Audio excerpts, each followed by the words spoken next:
2024 সালের ভালোবাসা দিবসে কক্সবাজার সমুদ্র সৈকতে ঘরোয়া আয়োজনে বিয়ে করেন স্পর্শিয়া ও ব্যবসায়ী সৈয়দ রিফাত নাওঈদ হোসেন।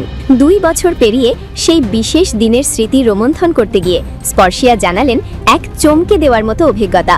স্পর্শিয়ার ভাষ্যে, আমি খুব নার্ভাস হয়ে গিয়েছিলাম, একটা ঘোরের মধ্যে ছিলাম, খুব ভয় পাচ্ছিলাম। এমনকি আগের রাতে নাওঈদকে সরাসরি বলেছিলাম আমি বিয়েটা করতে চাই না।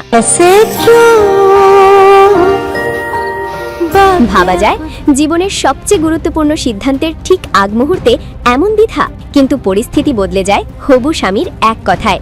নাওঈদ তাকে শান্তভাবে আশ্বস্ত করেন বিয়ে করাটা বাধ্যতামূলক নয়, শুধু স্টেজে গিয়ে ছবি তুলব, আনন্দ করব। এই কথাতেই যেন ভয় কেটে যায় স্পর্শিয়ার। এখনো মজা করে তিনি বলেন, তুমি আমাকে ম্যানিপুলেট করে বিয়ে করেছো। স্পর্শিয়ার ভয় দেখে পরিবারের সদস্যরাও তাকে সাহস জুগিয়েছিলেন। তারা বলেছিলেন, কবুল বলতে না চাইলে বলবে না, আমরা শুধু উৎসব করব।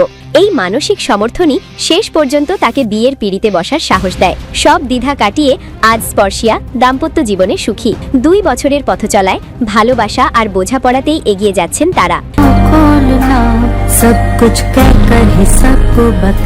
2011 সালে মডেলিং দিয়ে কেরিয়ার শুরু করা স্পর্শিয়া অভিনয়ের মাধ্যমে দর্শকদের হৃদয়ে জায়গা করে নেন। তিনি অভিনয় করেছেন নবাব LLB, কাঠবিড়ালি এবং আবার বসন্ত এর মতো আলোচিত সিনেমায়।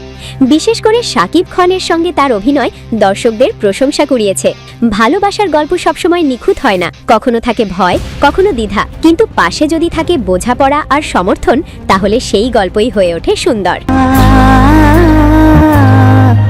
ऐसे क्यों